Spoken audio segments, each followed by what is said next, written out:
Good evening. Thank you for coming out on time. This is a meeting about the next network for the Valley Transportation Authority's transit system. My name is Eileen Goodwin, and I have a company called Apex Strategies, and my role this evening will be to be the meeting facilitator. I am going to be documenting the meeting, and as many of you probably noticed, we are actually being taped and streamed live to your fellow neighbors here in Cupertino. So if you do not want to be on TV tonight, you might move towards the back so that you don't by accident show up if you don't want to be seen that you came out tonight. So thank you very much for being here.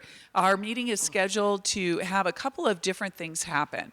I'm going to ask you a few warm-up questions just to find out who's here this evening. Then I'll turn it over to Jay Tyree, who's with the VTA. And excuse me, he has a PowerPoint presentation. It's about 20 slides or so, takes about 20 minutes. He's got some very specific information about the service here in Cupertino, so it would be super helpful if you could let us get all the way through that PowerPoint presentation before we open it up for question and answer. What we found when we've done these meetings is when we get stopped, invariably we are saying, oh, we were just getting to that in 2 slides. So if you don't mind, if we get all the way through, it's really not a very long presentation, and we have the ability to go back and find those slides again. So we'll be able to switch back to any slides you want to drill down on. This PowerPoint presentation is up on the web. VTA has a Next Network website, and Jay will be giving you the address for that. So folks at home may want to pull that up so they can follow along while they listen and see us streaming this meeting live. So after the PowerPoint presentation, we'll take questions. I'll be just asking people in sort of random order. We can go around a couple times. We don't have a huge crowd here this evening. And then what we do want to do is be sure to budget some time because we have 4 different stations for you to attend. We'll give a break, probably about 20 minutes or so. There's going to be a station where you could talk to folks who are familiar with the fare system because there's some changes that you're going to hear about, and they've got a survey that we would love to have you take. There's also some boards talking about the paratransit system called Access VTA, and there's someone there available to answer questions if you have someone in your family using paratransit or curious about that. We have people here who can answer those questions. Also, we have a station, and I'll be going over this again, talking about core capacity, and then the big popular station is the one that has the table over there with the maps. And there might be some times during the Q&A that your questions are so detailed about your particular situation, or perhaps you have a student in your family that needs to get from a certain place to a certain place. We want to make sure that we capture all that input at that table. So we'll give you an opportunity to go over there and talk with our folks at that table, and they'll be writing it down and taking this feedback back. Tonight is not a final input opportunity at all. In the past, when VTA has made significant changes to their transit system, they go out and do several rounds of outreach, and they really do change things from one round to the next. So last time when they did this, they made about 50 changes. And so we really appreciate you being here tonight. We appreciate hearing what might be missing.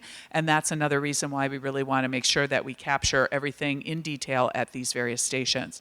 Then, you're certainly free to go if you've seen all the stations, or maybe only one of them is of interest to you. You're welcome to leave at that point, but I did want you to know, and for those of you at home, I'll be letting you know how much time we are actually going to spend when we get to that point. And then right before we leave this evening, we'll convene ourselves back together, and I'll ask each of our station captains to report out on the kinds of themes and what they heard at the various stations, and I'll be taking that down as well. So you'll have an opportunity to see how your comments that you gave to the people who are working these various topics jibed with maybe some of your neighbors' comments. So again, not a huge crowd. We'll probably be out of here before 8 o'clock tonight, but the meeting is scheduled to go till 8, and we may end early. And we really appreciate you coming out on a rainy evening and taking the time to do this, because it's very helpful for the whole VTA team.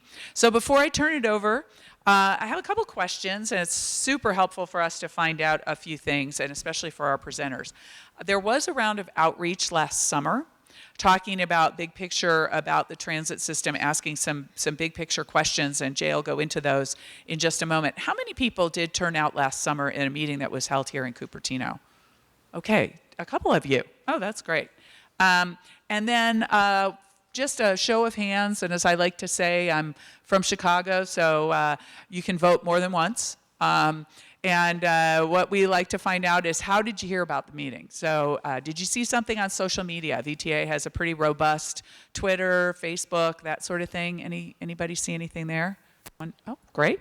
We got one person on that. How about on the bus? There was some information on the bus, so we've got a couple people there. The next network, the next door, anything next door, you've got it that way. Oh, that's very popular, so about half of you. How about a city e-blast or an e-blast from VTA, any kind of system that you've shown up for or signed up for? So maybe about a quarter. How about any groups? I know the Bicycle Coalition and some of the interest groups have tried to get the word out in certain communities. Anybody hear about it from that? Oh, wow, great. About a quarter of you are doing that. Saw it in the media, newspaper, online on a patch. Anybody see anything specific to this meeting on that? Okay, no. Anything I didn't ask? How about word of mouth? You're here because somebody just told you to be here. All right. How, just a friend or colleague? Great. That's fantastic. Sometimes I get that, and it's usually the spouse. It's like, I have no idea why I'm here. He promised he'd take me to dinner if I went to this meeting. So with that, I'm going to turn it over to Jay. And as I said, for those of you who are just arriving, we've got about a 20-ish minute PowerPoint, and we would really appreciate the opportunity to get through all these slides before we take Q&A. We will be having a question and answer, and we have plenty of time to go around and get all your questions as best we can answered this evening. But if we could get all the way through the PowerPoint, that would be terrific. So with that, Jay? All right, thanks, Eileen. Appreciate you all coming out tonight. It's a great crowd, so I'm looking forward to good feedback on the plan. So before I begin, actually, I want to emphasize this is a draft plan, so you have a chance to help provide input and feedback, and we really are looking for your input. Like Eileen said, last time we changed about 50 things from the draft to the final, so nothing you'll see tonight is set in stone, and we're looking for your feedback. So first, I want to review the 3 reasons why we're doing this project to help you keep in mind as you see the plan. The first thing, there's 3 goals of the project. The first goal is VTA wants to increase our transit ridership. As you all know, the county is growing, and our VTA's ridership is not where we'd like it to be. We'd like it to get better and be more relevant in more people's lives, help them get around on transit more. And so that's one of the primary goals, is increasing transit ridership. Second goal is increasing our fare box recovery rate. The fare box recovery rate is kind of an industry standard measure of any financial efficiency of a transit agency. And VTA, as you can see on this chart here, is at the bottom amongst our peers. That's pretty, it's not where we'd like it to be. We want to be better. So we're around 10 or 11% right now. So we'd like to improve that as the second goal. And finally, the third goal is BART's coming to the county in fall of 2017, later this year. And so what do we do with our transit network to connect to the 2 new BART stations in the county? Those will have a significant impact on regional travel patterns throughout Santa Clara County and the region. And so what do we do with our transit network? And so that's why you put those 3 things together, and that's why we're doing this project, to completely redesign our transit network. So that's bus and light rail. So you'll see light rail changes, and you'll see bus changes as well. So just to review where we've been a long journey together so far, where we had an initial community outreach phase last summer where we wanted to gather a lot of information from you all. I see some familiar faces. I came out to Cupertino this summer.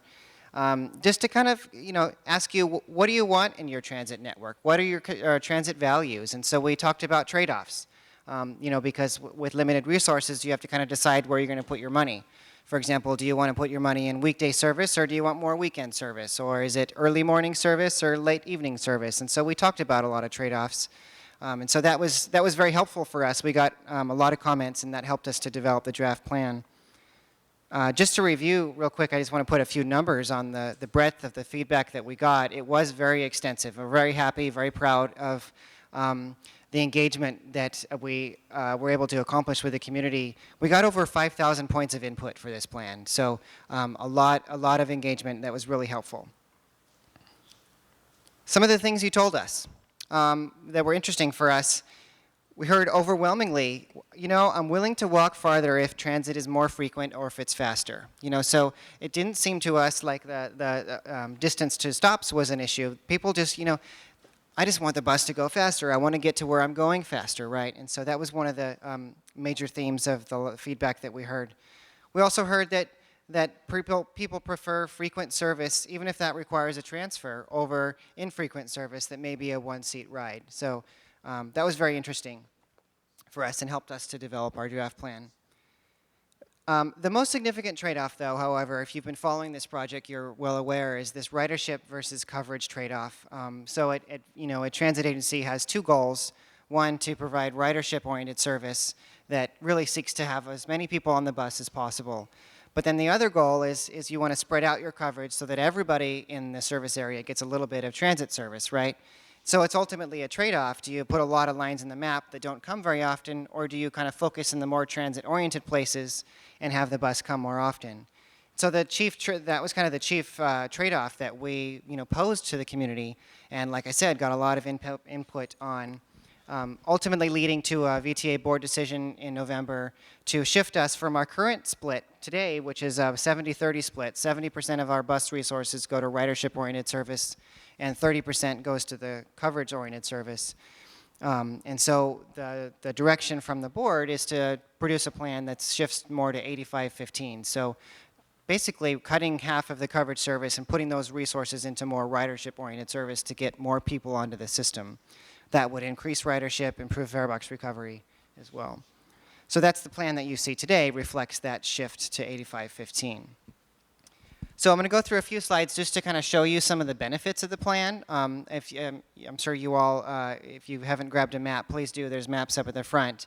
You can see where service goes away. That's pretty obvious, right? With a transit plan, it's pretty obvious to see where places go away, and we're not, trying to hide that. This is definitely a trade-off exercise, but it is hard to see sometimes what you gain and what are the benefits of the plan. And so I'm going to walk you through a few slides that just help you to understand some of the benefits of this plan, so you can kind of put them in perspective.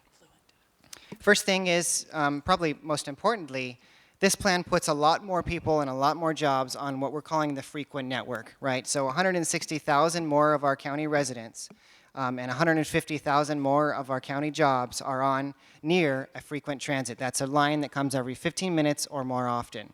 And when you have intersecting lines of a frequent routes that intersect each other, if you create a grid pattern throughout service area, then you can kind of get that multi-dimensional go anywhere kind of travel pattern. So that's significant in this plan, so keep that in mind. At the same time, we wanted to minimize the loss of service. Those are, there are definitely some areas that would lose service, and like I said, you can see those on the map. But it's helpful to put in perspective how many people that represents in those areas. And so the first chart here shows that we were able to maintain service to 99% of our existing riders in the system. So a 1% of our existing riders would lose all transit service in this plan. And you'll see those by the blank spaces on the map, right? We're able to increase weekend service a lot. Actually, that was another thing we heard all summer is people would say, hey, I can't get to my job on the weekend, my shift work job on the weekend, and so I'm just going to buy a car and adopt a car-oriented lifestyle, and so I'll drive, all during the week, even if there is service on the weekday. So weekend service really kind of rose to the top as a big need, and so we were able to put 9% more resources on Saturday and 7% more resources on Sunday. Expansion of the frequent grid, the frequent network, like I was saying, these are routes that come every 15 minutes or more often. This map here shows our current frequent network today. You can see pretty heavily focused in East San Jose. This works really well, very productive area, and kind of opens up a lot of options for travel on the network. So we wanted to expand that westward out to West Valley, and so in the new network, I'll click to the next slide here, and you can see this is the new network. Quite a significant expansion westward of our frequent network. So I'll just click through those one more time. Here's the existing network, and here's the new network. So quite a few more frequent routes toward the west. And then rapid service, along the lines of, we're hearing from the public that we want service that comes faster and takes us farther faster. We are introducing 2 new rapid services in this plan. So this is our current rapid service, the 522 from East San Jose up to Palo Alto. We're introducing 2 new lines. One is the 523, which is an upgrade of the existing 323 out to Cupertino today. This 523 service will start at the Berryessa BART station, go down King Road, then downtown San Jose, out Stevens Creek like the 323 does today. This, of course, making limited stops, so it's faster. But then it turns north, and our proposal is for it to turn north via Sunnyvale, Saratoga, and connect up to Sunnyvale, downtown Sunnyvale, and then continues on to the Lockheed Martin Transit Center. So we think this is a really important new concept and new strategy, especially for Cupertino, is opening up that north-south travel pattern up to, even the Caltrain stations, for example. So we think this is great, and it's 15 minutes all day along the entire route. The other rapid service is the red one, downtown San Jose. It's an expansion of the current Dash service, which will connect the BART station to downtown San Jose State, and Diridon. I just wanted to show you a few slides on the connections to the BART stations, because we heard a lot from the county residents about, what is the service going to be like when I get off a BART train at the Milpitas or Berryessa BART station. So we created these graphics to show you that, when you get off a BART train, there's really a bus leaving pretty soon to take you wherever you want to go. To the extent that in the Milpitas BART station, there's 42 buses and trains leaving per hour on average, so quite a bit of service there. At the Berryessa station, similar, a lot of service, including those 2 new rapid services, the 523 direct connection out here to Cupertino. And then the light rail network, we also are proposing some significant changes to the light rail network, 15-minute service on all the lines, and so much more frequently on the Winchester line. Probably the biggest addition, though, is the new orange line across the top of the T, connecting Alum Rock to the BART station and then continuing west to Mountain View, also at 15 minutes. I prepared this slide. I wanted to show you how the draft plan expands your the world or that transit can take you to, and so and there's definitely this one shows trade-offs involved, and so you can see in the slide here, this shows how far you can get in 45 minutes on transit from, this is I think from De Anza College, and you can see that places in green are the places that you can get to today on transit and in the future network. The places in yellow is where you can't get to in the future network, but you can today, and then the places in blue is what you gain in the future network. And so you can definitely see, the new rapid service going up to Sunnyvale, new connections northward, but then at the same time, you lose some connections to the west, for example. And so that's the basic trade-off that we have going on in the network. And so it's that's why it's so important to have your input to tell us what's most important to you. This is the map of the new network. We have those at the tables over there, and you have those in your maps. I wanted to mention, though, real important, the express network is remaining unchanged. So VTA's express services do not change yet. We'll study those later this year after BART service opens, because once BART opens, that'll kind of change the regional travel patterns, and so we'll have a more comprehensive study of our express network. With the caveat here that the 4 expresses that go up to the BART station today, those will go away and get replaced by the BART extension itself. VTA is also looking at our fare policy. We haven't changed our fares in quite a while, and so I think it's time to do a comprehensive review of our fare structure in kind of coordination with this plan to make sure that it supports this plan. So studying a bunch of things, including the opportunity to increase or introduce free transfers, VTA to VTA transfers with Clipper cards, looking at youth fares, looking at the TAP program. The community bus as a class would go away, and so looking at that, and also an adjustment in the adult cash fare. So looking at the fares as well. A few other things that are related. We're also looking at the paratransit impacts. As many of you probably know, fixed route service changes would impact our paratransit service that we're required to provide, and so we're doing a study that's going through VTA's committees and board process to come up with a policy for paratransit for the new plan. Also, core connectivity is another kind of a weird name for a project, but basically this project is looking at what are some other strategies that we could use as VTA to serve some areas that are difficult to serve with regular fixed route transit. I think we're all realizing that a 40-foot bus, along a major urban arterial is just probably not the right product for every place in the county. And so are there opportunities for us to do other things and actually measure B money? Measure B, which passed, this last November, does include some money to explore some of these strategies.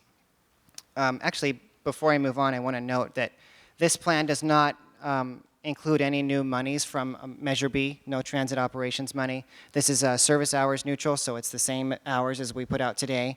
And as the board is discussing what to do with Measure B over the next couple of months, there may be additional resources that we could add to this network. So another reason why feedback is definitely going to be valuable here.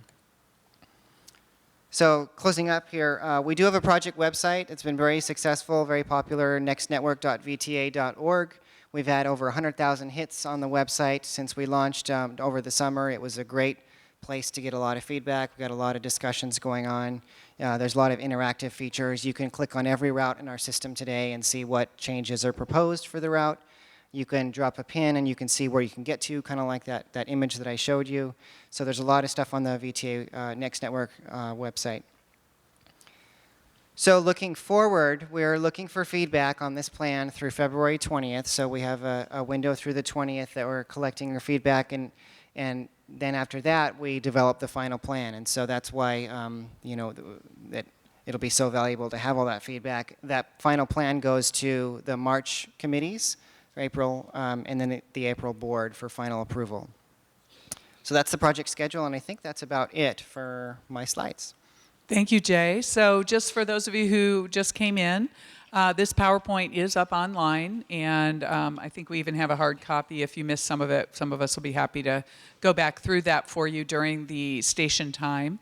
I wanted to make a couple of introductions. We have Councilmember Sinks here, who's monitoring a meeting. Thank you very much for coming, Councilmember. And your Public Works Director, Tim Borden, is here also. So thank you for attending. It's always nice to have the local partners come in and see the input from their own community.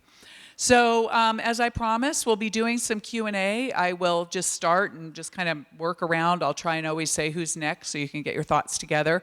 I am taking notes, so I will maybe have to ask you some clarifying questions, but we'll try our best to get answers this evening, and where we can't, we'll figure out a way to get you that answer.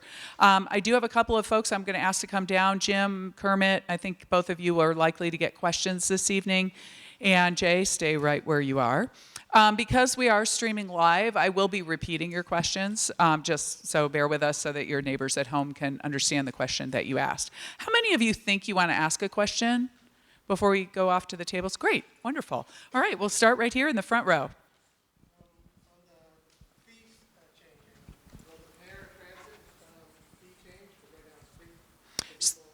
So the question is, with the fares potentially changing, will paratransit fares be changing? Because right now it's free. Jim? And I think you're meaning when you have your paratransit card, can you ride on the bus and the rail free? Is that correct? Right now, we're not proposing to change that. And will it merge it into the Clipper card so I can just show my Clipper card instead of having to pay for my outlet ticket? I'm not sure, but we'll take that comment and find out, and we'll look into that. Yeah, I think we had some more. Bev, were you going to ask a question? All righty. I'm Beverly Bryan. I'm representing the urban developers looking into new shopping center. And we are so pleased to see what you're doing down Stevens Street Boulevard. I cannot tell you how good this is going to be for the city of Cupertino and for our project in particular. Getting rapid transit up and down with 523 will make a great difference. We've got active transit involved with our center in terms of pedestrian and using bikes and this kind of thing. Exactly what we need is what you're giving us. My big question is, when are you going to do it again in another place in the county? Because I think you're really beginning to respond very well to what the needs are in this county. Thank you. Just for those folks at home, this speaker was representing the Oak Shopping Center and is extremely pleased with the proposed new service, especially down Stevens Creek. And they've made an attempt to make their center really responsive to active transportation, meaning really having pedestrians and bikes being part of how the center's being designed. So she's very excited about that, but she also wanted to know, where are you going to bring it elsewhere? How quickly can this get done? So thank you for that comment. Other folks on this side before I move to the across the aisle, and I will come back. So seeing none, anybody over here want to start? Gentleman in the orange. My name is Tony Speaker. The note, but there's one clerical issue in my view, and that is quality of service. My wife travels regularly, and she's unable to come tonight, but she takes the bus on a regular basis, and drivers frequently leave stops before the assigned time. And that should be a no-no in any public transport system, because it makes it completely unreliable, and makes her want to take a car again.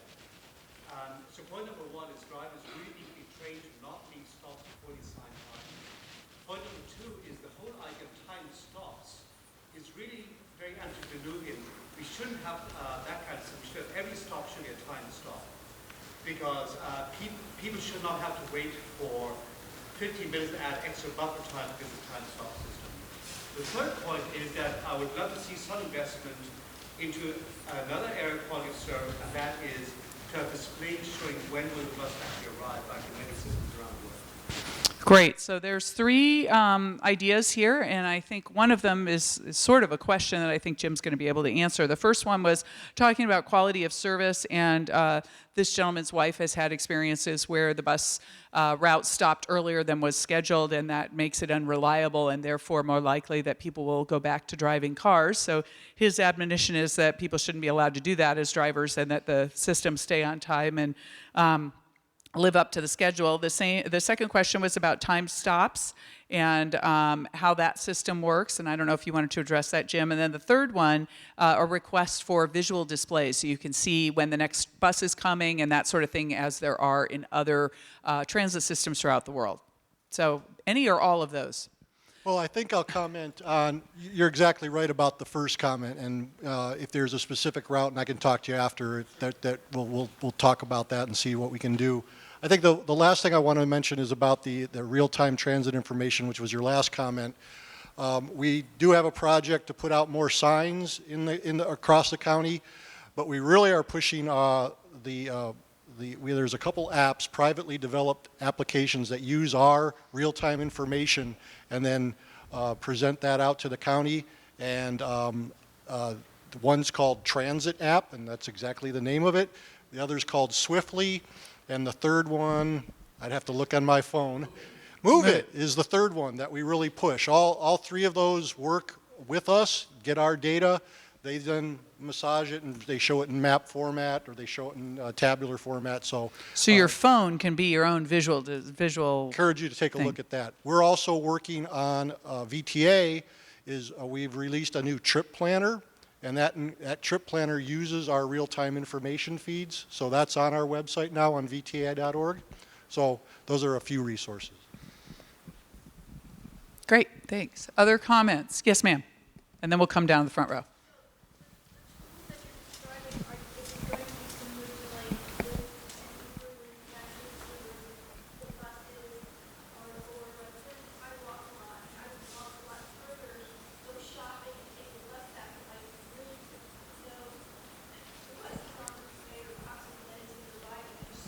Yeah. Visibility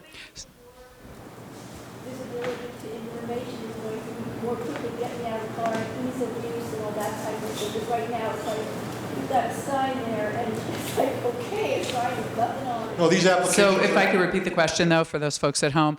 This lady was asking, with the app that Jim just referenced and this new trip planning, would it be similar to Uber, where you can see how the bus is coming towards you, and that would make it much more predictable for someone to be able to use that if she's walked maybe to a place and now is looking to take a bus back, so that she could see how frequent it was coming, when the next one is, et cetera?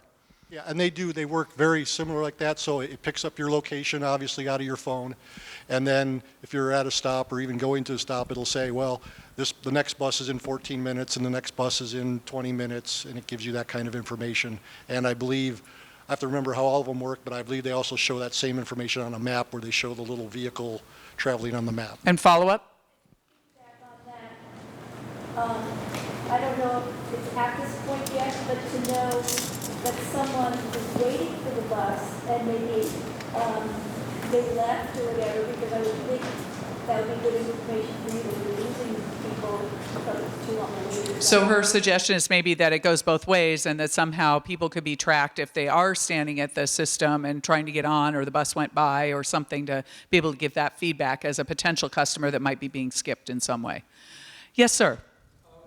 Well, the stop stage, when some routes are being removed,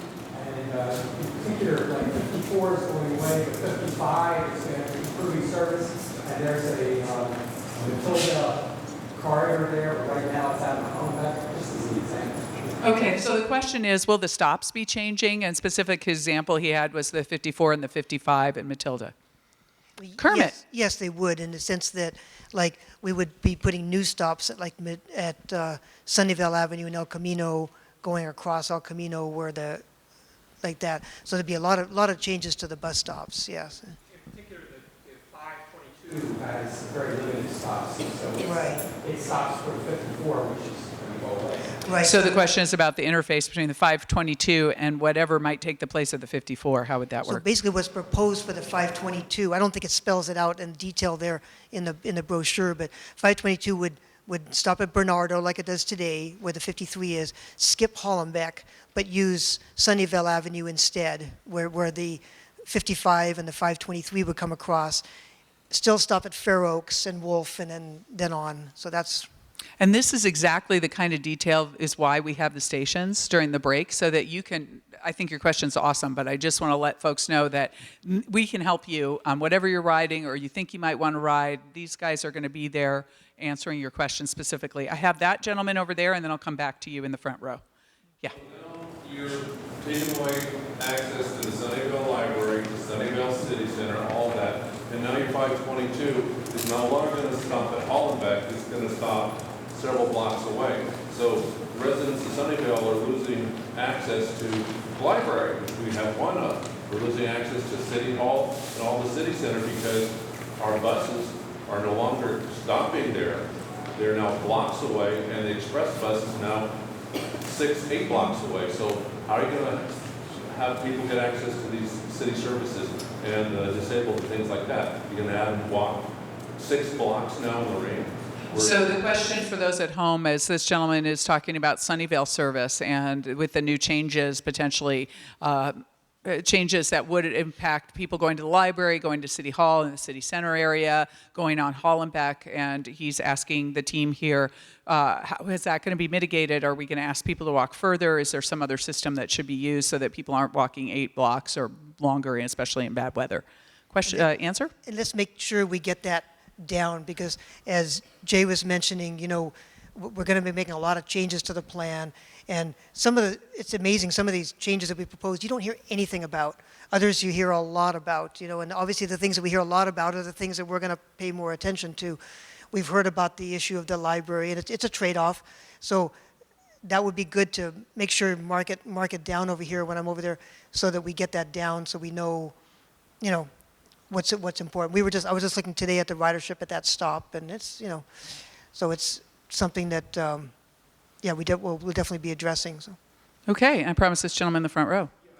General comment about the specific ideas of the conference, but I live in South San Jose, in the Almaden neighborhood. I was able to make the San Jose week, but I'm really concerned that our entire region of the city, the entire Almaden Valley, is being completely cut off from this plan. I like to ride the bus when I can. We have 2 cars, but I like to use alternative transportation, mainly for environmental reasons and thought reasons. But I have, for example, a daughter that goes to a job in Cupertino 3 days a week. She depends on the 13 bus. I have a daughter that sits in the state. She depends on the 63 bus to get to San Jose State. It's already a 1.5 mile walk for her to get on the bus. Now we're talking about cutting it completely. We're paying taxes. We just voted to raise the sales tax for VTA. We had an entire section of the city pays taxes that is being left high and dry by this proposal. I'm a little upset about it. Okay, so for those who are watching at home, and maybe even in the back row over there, this gentleman's from the Almaden Valley, and he's concerned, he's a bus rider, as are other members of his family, and he's concerned about the new proposed service because it very much limits the service that's being offered to Almaden Valley, and as a taxpayer who just voted for Measure B that was just mentioned, he's wondering what's going to happen about all that. And you are not alone. Your neighbors did show up at the meeting you couldn't make.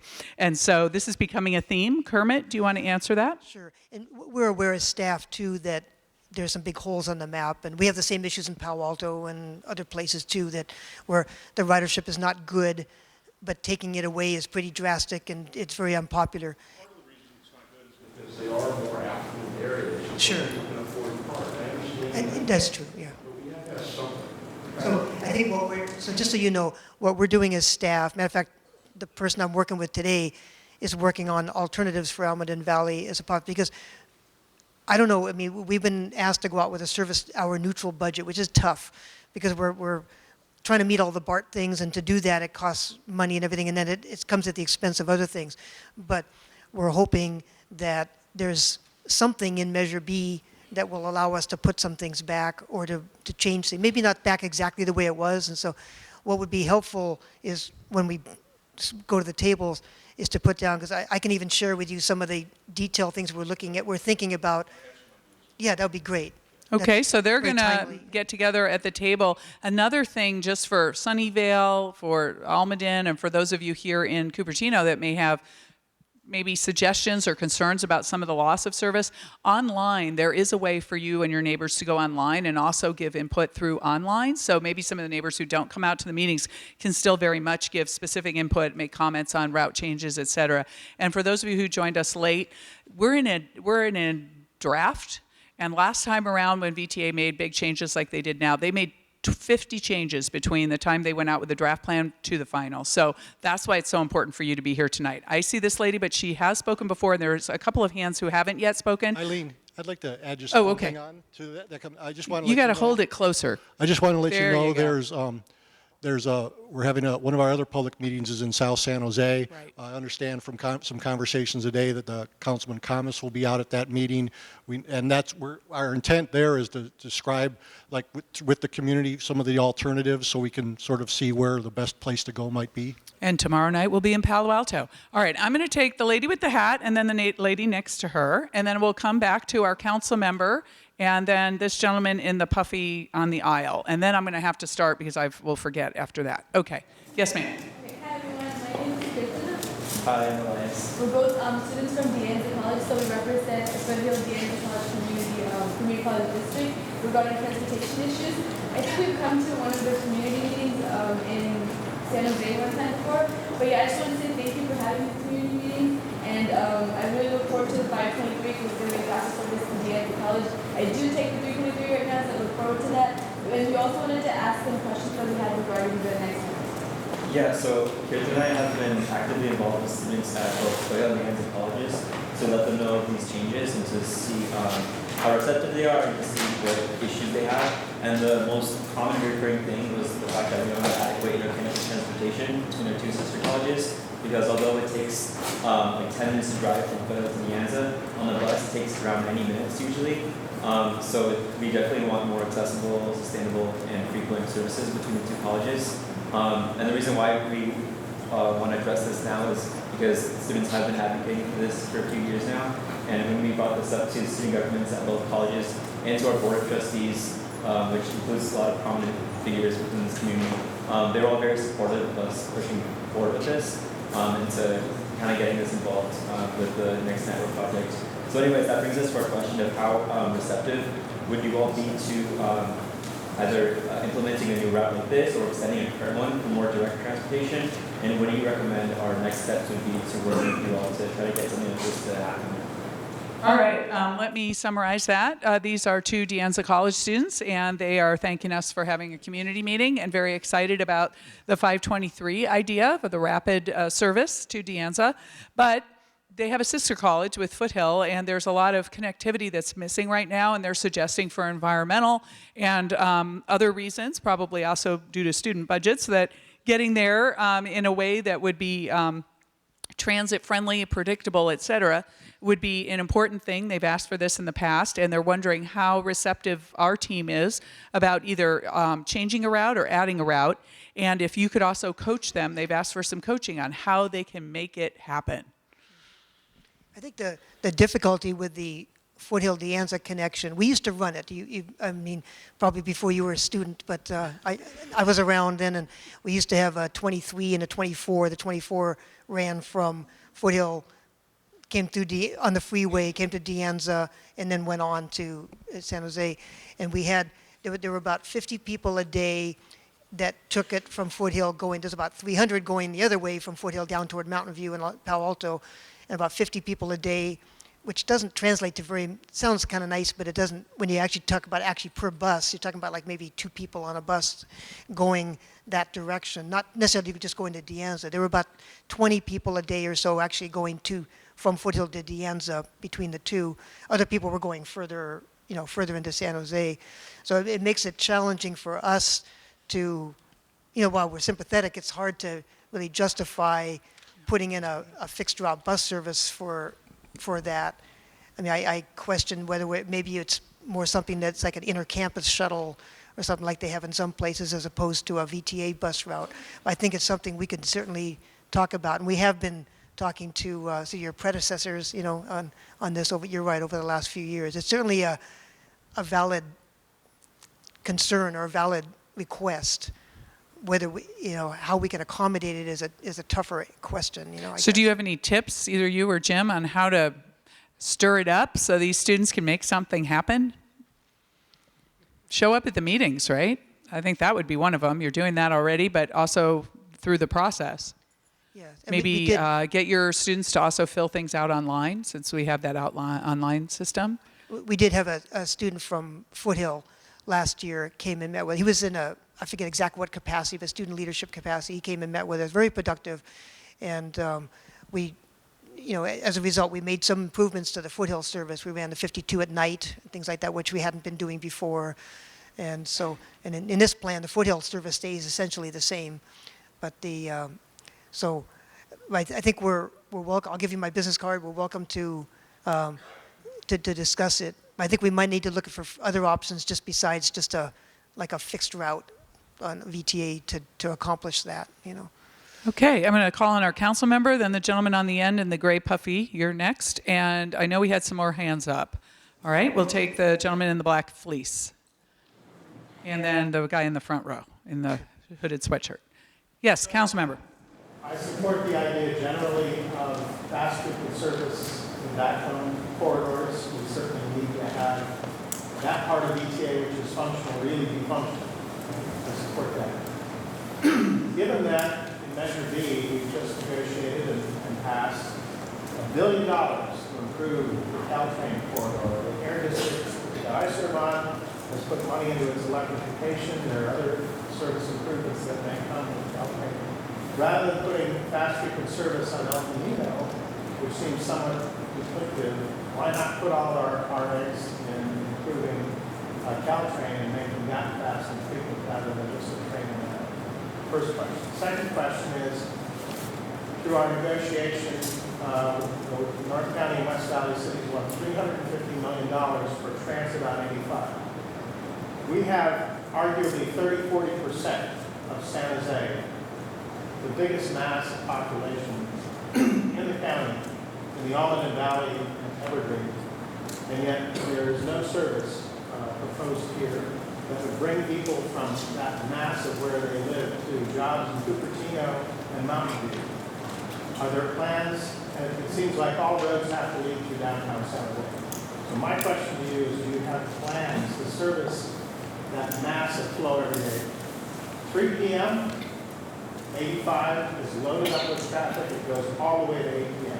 Unless we can get this region moving, if you're serious about your slogan, I'm really concerned that we're ignoring this major economic issue and bringing things to gridlock. I'd like to know what BTA's plans are to address these two. Okay, thank you. So there's two questions. One is this gentleman, who's a council member, supports fast, frequent backbone service in general, but he has seen that there's going to be a further investment in Caltrain, and with Caltrain service increasing and also additional service on El Camino Real, the question is, does that mean that we're having duplicated service, and wouldn't it be better to take the bus money and put it into additional Caltrain service? The second question, and I'll let Jim answer both of these, was there's $350 million in that November measure as well to do something about the Route 85 corridor. And he's very familiar with the traffic patterns where there's a lot of people who live in South San Jose. They're coming to jobs up here in Cupertino or points north. And he's wondering what service, what bus service, what are the plans that VTA has to move those people, because Highway 85 is very congested. First question first. We look at all those transit services in that corridor as complementary.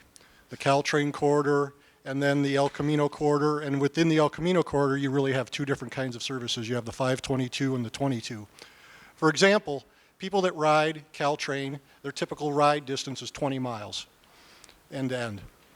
People that ride 522, they're going a little shorter. They're going about 6 miles. So they're using it for local trips, but longer local trips. And then the people that use 22 are traveling about 3 miles. So they're staying within their community, maybe going shopping. So all of these things work together to provide transit in those corridors. As you're well aware, Caltrain is doing their electrification project. When that's complete, they'll go to 6 trains an hour each direction as part of their service plan, so that will be an increase in Caltrain service.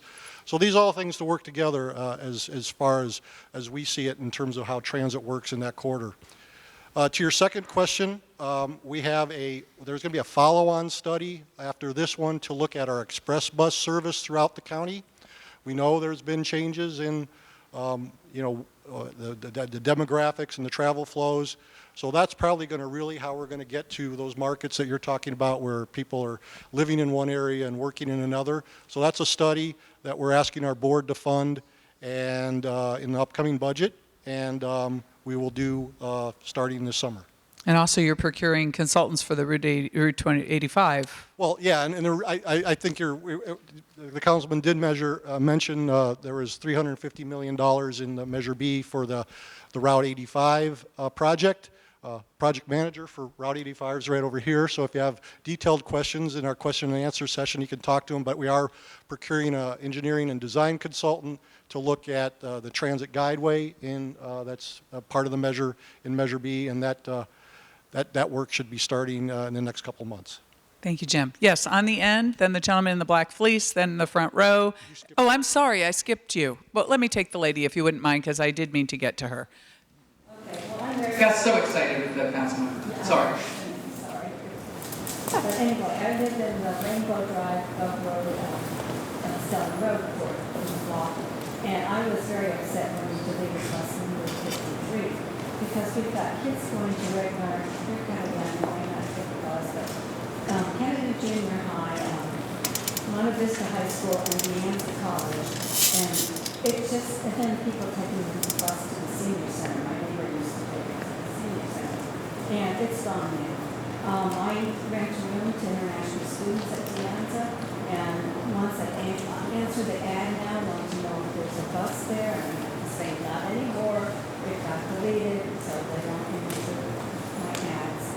So the traffic there is going to be so congested on Bug Road and Rainbow and Stelling in the morning, and going to pick up all the kids. I don't know, it's horrible trying to get out of Rainbow Drive.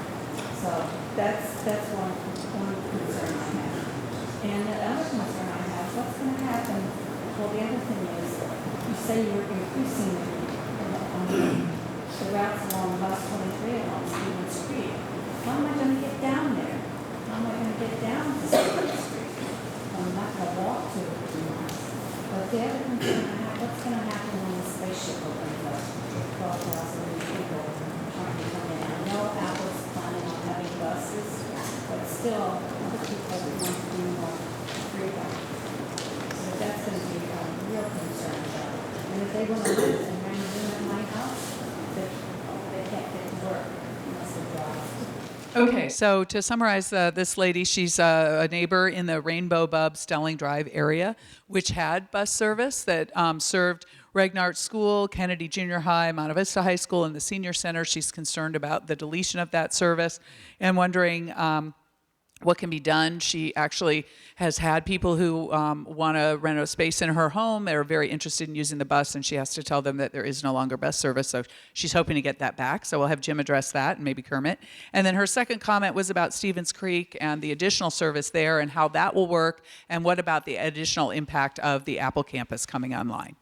Well, let me talk about the 53. The 53, I think that's... oh, well... Then So Kermit told you the answer, right? No. This is a comment we have heard from others, including your mayor here in Cupertino. So we're looking at alternatives. We understand there's a big demand at school times, And when we ran service before in those areas, we get, decent ridership, school, and then the rest of the day, not very good ridership. So it's not a for sure yet, but certainly we're one of those things that we've heard from the community about that we're trying to study more and see how we can fit that into the final plan. The spaceship, the Apple campus, you're correct, Apple runs their own extensive bus service. We're beefing up our service on Stevens Creek as part of this. Maybe our future express bus study gets to some of that, but there's, I think, numerous ways we're going to have to attack it, and those are just some of the ideas. Okay, thank you. Gentleman on the end, thank you for letting her go in front. Appreciate it. I think it's good to have officials speak on behalf of the network, but I think one thing we have been missing in planning, because I didn't get into a review of this part of the organization, is that there's a lot of change happening in the valley, apart from the point that we are also entering a traffic radar situation. So it's very important that we also have information about density of population, how it's growing in different areas, and then to talk also that which are the centers we want to service, because there are two things here. One is the quality of service, the other is the utility of service. So the quality of service is a very important expectation in the mind of the rider. There's no way you can get the ridership up. You cannot provide the quality of service. At the same time, you cannot get more ridership if you don't increase the utility of service. So we need to understand what are the trade-offs that have been done in terms of centers of development or government services or design, and the different kinds of riders that you have in your mind where you want to increase your ridership, and to identify them on a map along the population density and come up with a better network planning. Maybe it will take more than a year, but I feel that incremental design doesn't help, because unless you can actually absorb a lot more data, you may not be able to come up with a design which will actually serve you better, both because the plan was early as well as the ridership. So this is just an input. I'm not saying that we need to go for a drastic change, but I think that kind of information provided to the public in terms of what they can expect and what are your limitations, what are the trade-offs you have to make, that will go a long way in terms of making sure that people pay taxes, but they're actually what they pay. Okay, so the question is, this gentleman has identified that something's missing. He's wondering if the staff does look at population densities, changes in the valley, the demographics. He's wondering how VTA approaches who should be served, the quality of the service, as well as the utility of the service. And he's asking that if you are using demographic information and data, that you make that information available for the public so they can understand your philosophy and who you're trying to get on the board and all that sort of thing. Is that accurate? Yeah, exactly. When we started this study last year, we did what we called a transit choices report, and it's probably very close to the type of items that you mentioned. So that's on our network.vta.org website. It's there. It's a report about 50 pages long, so I'd encourage you to go take a look at that. Great. Okay, the gentleman in the fleece. Community advocate with Walkway. And I guess I'd like to, Santa College has about 22 to 24,000 students, which I understand from the administration, 90% live in east and north San Jose. So the question is twofold: what's your market penetration of the student group? How many students use the bus routes? And the second question is, are you doing anything creative to stimulate students to ride the bike to the bus and go on the bus to school?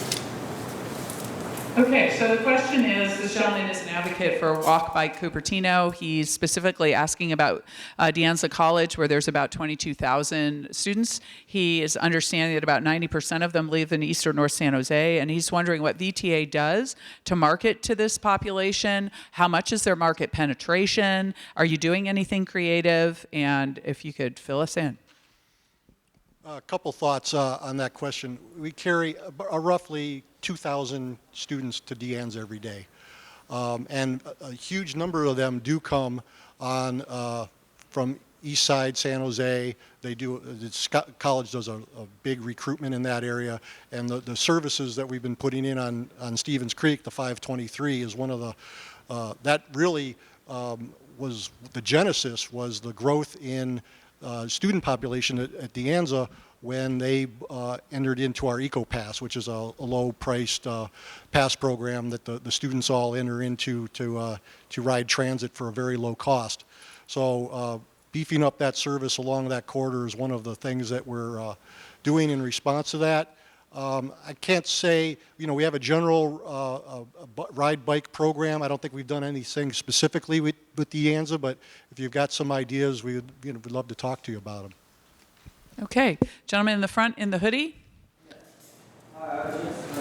Actually, the gentleman next to you, but okay, you can go ahead and we'll take the guy next to you. I can go first. Okay. Yeah, so I just want to get out there about also regarding the Elmwood Valley, Sunnyvale, the city centers. I'm from Los Gatos, and I see that my city center is losing the downtown, the access to the downtown area.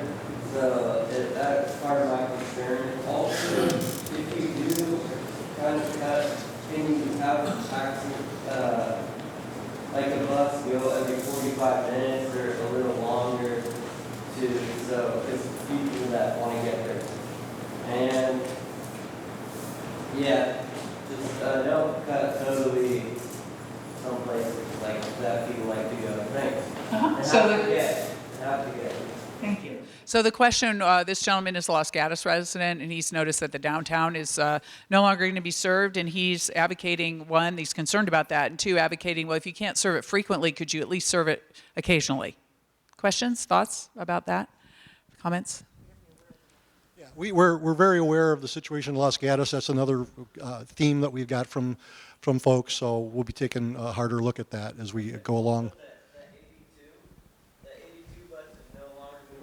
We also have 45-minute increments there as well, in case I won't have to get to work. Thank you.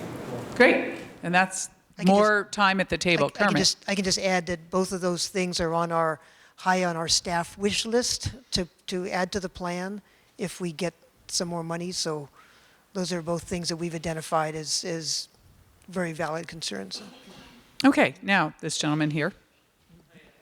So regarding the new 523, will the buses be the usual size or like the 522? And then the next question is, VTA sent an update about the fully allocated buses, and I'm not really sensitive to that matter, but some of my friends, how some of the old buses have terrible diesels now, and I was wondering when we Okay, so two questions. The first one is the 523, specifically about what kind of bus type are you going to be running on that route? And the second one is just in general about VTA having old buses and kind of a diesel smell to them, and that's off-putting for some folks. So comments? I can answer the first one. On the 523, initially we'd start with 40-foot buses like that run on the 23, just because we don't have the articulated buses yet. There's an articulated bus order being placed now, and our intention is to put them on the 523, especially because the 523 is going to be at BART, and we would expect like a lot of people coming off the BART trains onto the bus, and we'll probably need to have like 2 buses.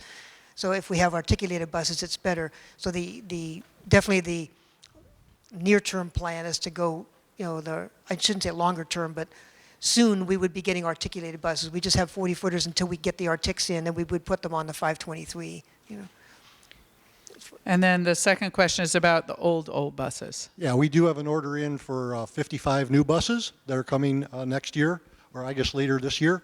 And we keep a bus about 14 years.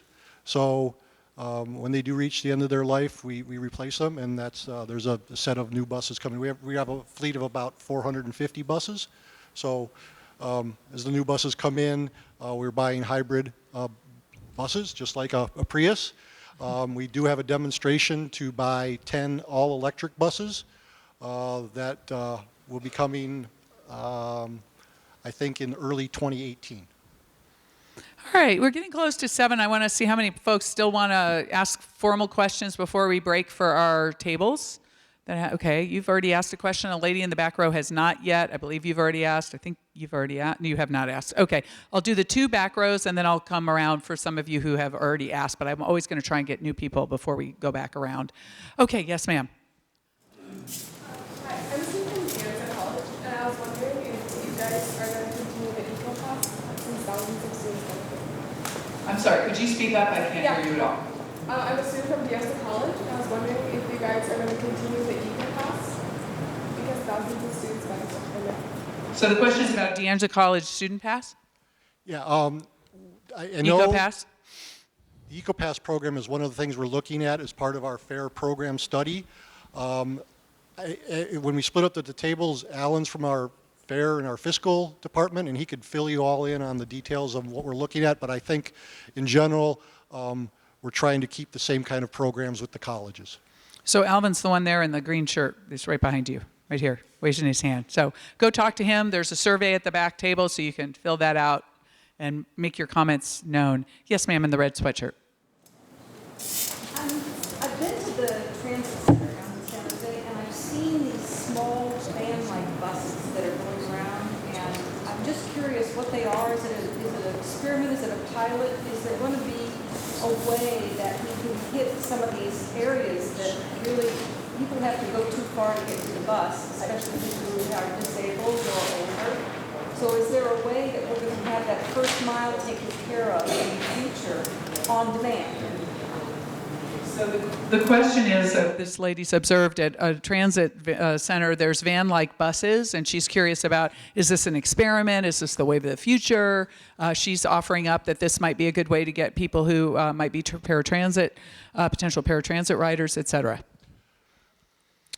We do have some shorter buses in our fleet, and they're successful in certain places. And again, it all really comes down to ridership. It's not so much the size of the bus.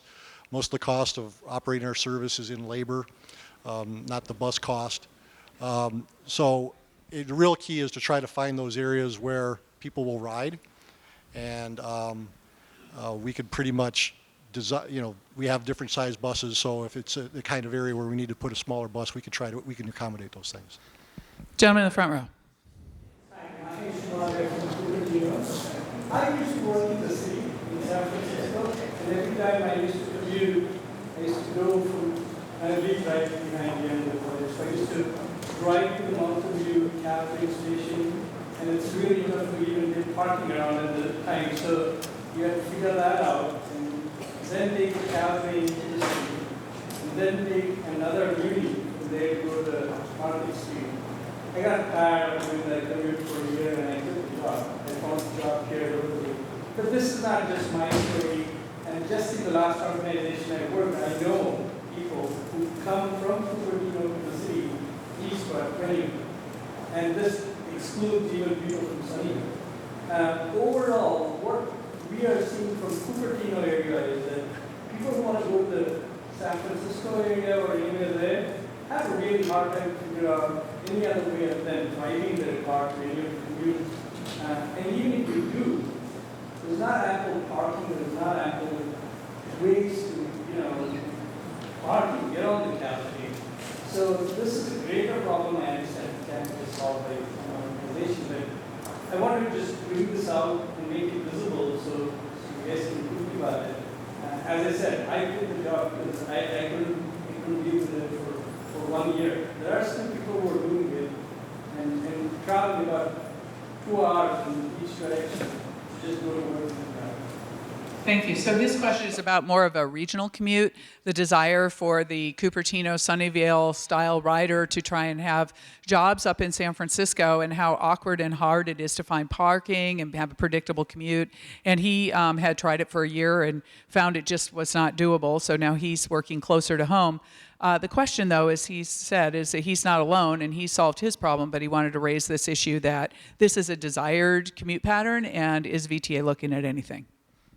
Well, your comment's a very good comment, and I wished I had the whole perfect answer for you.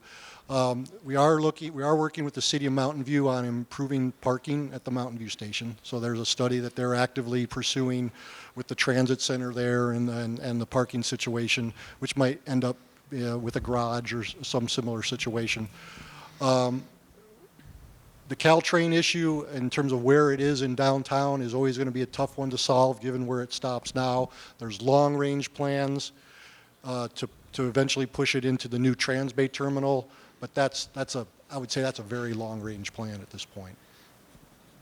Okay. Anybody else? We'll take the lady in the black, and then I think somebody else wanted to go again. You did. Okay. I have a few small things.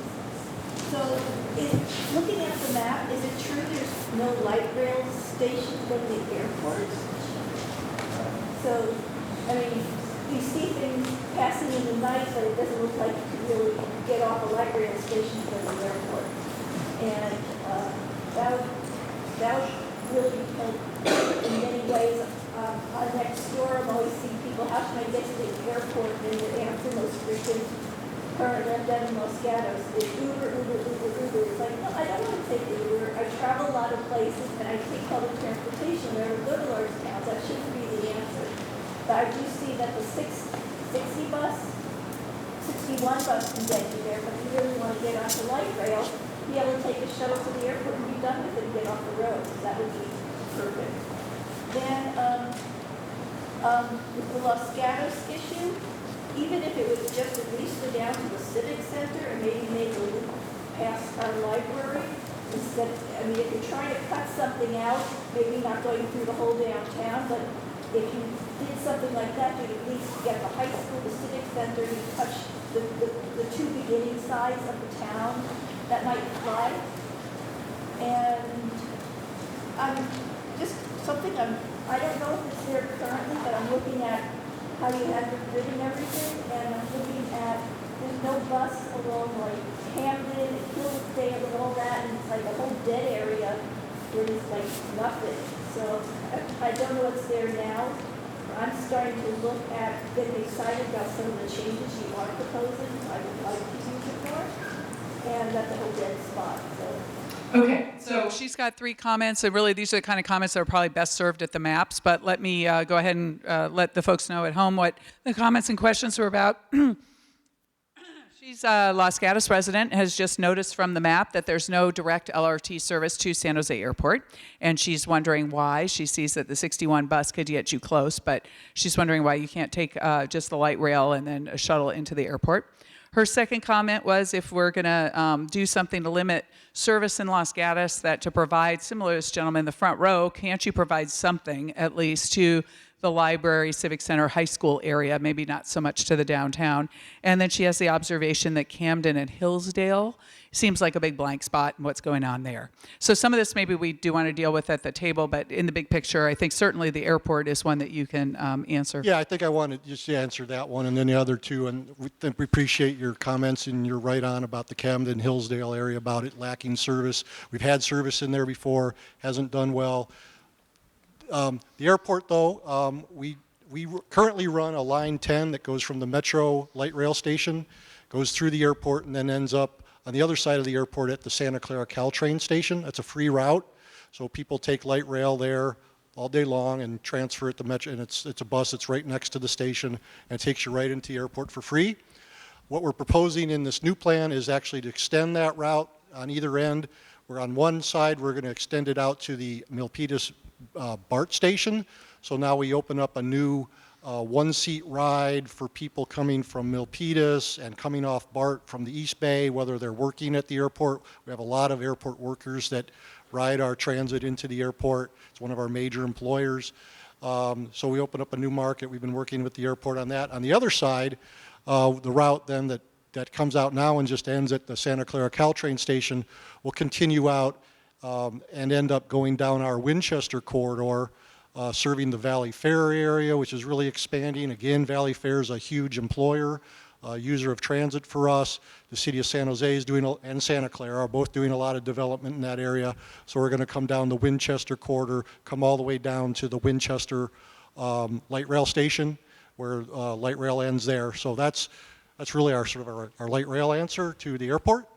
And I think those other ones, they're good comments, and if we want to talk about it in more detail, we'd be happy to.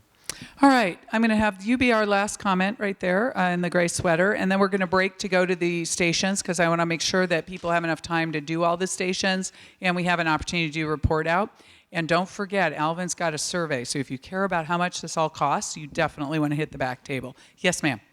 I just have a general comment. I'm concerned that it doesn't seem like the alternatives for those of us who are going to be off the routes are progressing as quickly as the routes. And I'm concerned that the route can be changed before the alternatives are in play. So that's just an area of concern. Okay, so her comment is she's concerned about those folks who are off the route and then the alternatives change before the service gets in and sort of a bad do loop, I think is your comment. And these gentlemen are nodding their heads. So I think that's a great one to talk specifics at the table. So thank you for making that comment. So just to remind you, it's about 10 minutes after. And for those at home, we're going to spend about 25 minutes at the 4 different stations.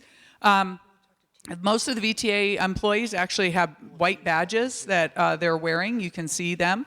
And so just make sure you're checking that they're really there and you're not getting all this information from somebody who's a dentist.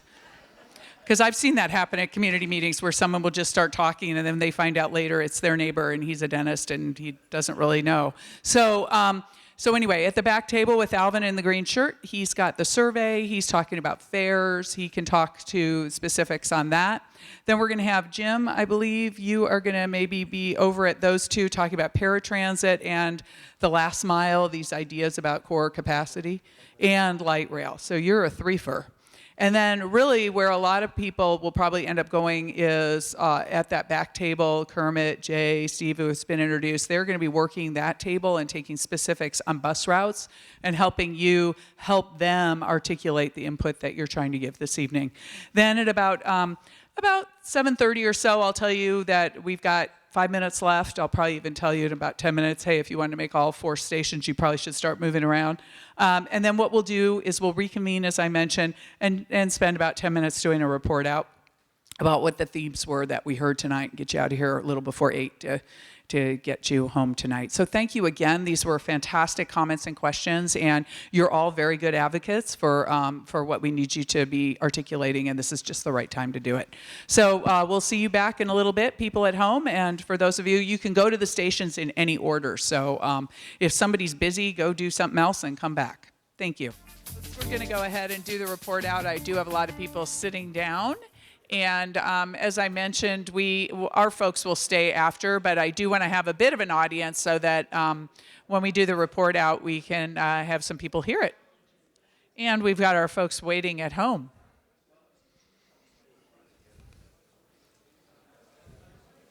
All right, I think I'm going to start with Alvin, maybe. Alvin, do you want to come down and talk to us a little bit about what you heard as far as the fares? What happened at the fare table? Hey, Jim, we're starting to report out, so you'll be second. I've got Alvin going first, and then we'll take Jim. And then at that table, Jay, are you doing report out, or is Kermit, or who's doing report out? Jay? You're both doing it? Okay, so come on down in just a moment. All right, so Alvin. Hi, my name is Alvin Lucas from Fare Programs and Systems. And the biggest comments, the most comments that I've received regarding fares is everybody's supporting the decreased youth fare. Yeah, it's a big hit on this particular public meeting and also the prior meetings.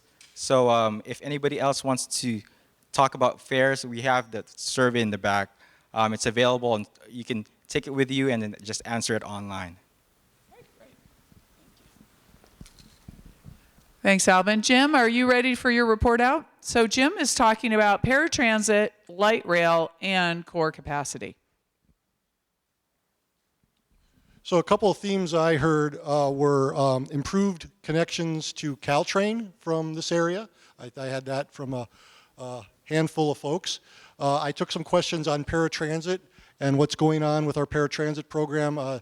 Just in general, we're hiring a new vendor that should be on board this summer. So I explained more detail to the folks that asked questions about paratransit. And I also got some specific route questions about some services in Cupertino here. and also some questions about, really making sure our customer service and our on-time performance is improved. So I think those are the main themes I heard. Thank you. Jay?